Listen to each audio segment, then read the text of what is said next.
We are now just 1 hour until polls close. In this Texas primary, here's a live look at one voting location for you.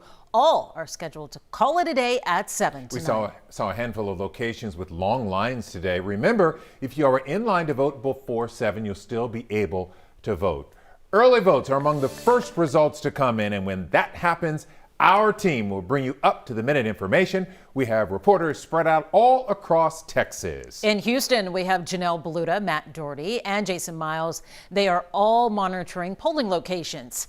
It is election night, and Texas is the first primary in the nation. Good evening to you. I'm Mia Gradney. And I'm Len Cannon. Nearly every elected position in the state is on the ballot. There is a lot to get to and a few hiccups along the way, starting with the new voting law changes. That's what led to thousands of mail-in ballots being rejected, mostly due to voters failing to include information like their social security numbers or driver's license numbers.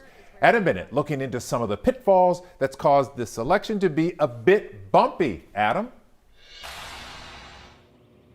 Well, Lynn, county election officials tell me that their tech support teams have fixed most of the issues that we saw earlier with machines and with websites being down, but they blame the staffing shortages and disagreements on the political parties who run things on election day for the primary. But either way, it's the everyday voters that are being caught in the middle of all of this. A few of the issues we saw today. Let's start with Southeast Houston. This was the Palm Center earlier. They had a problem with a couple of the voting machines. Those have since been fixed. There was also a more than hour-long wait for the GOP line at the First Congressional Church of Houston in Hunters Creek Village.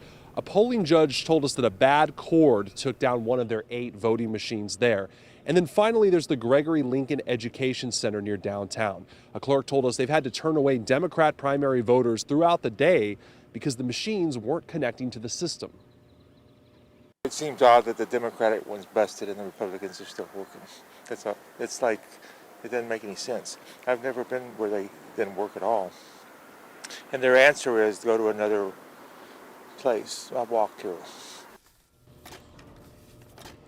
And this is all on top of a record high level of mail ballot rejections. It was a rate of 30% at last check. And the county told me almost all of these cases are due to the state's new ID requirements for voting by mail. Now, people have until 7 tonight to drop off their own mail ballots at the county's downtown office on Preston Street.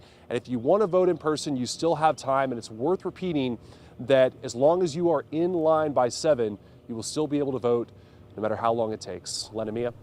We'll pick it up from here. Adam Bennett at Election Central. Thank you.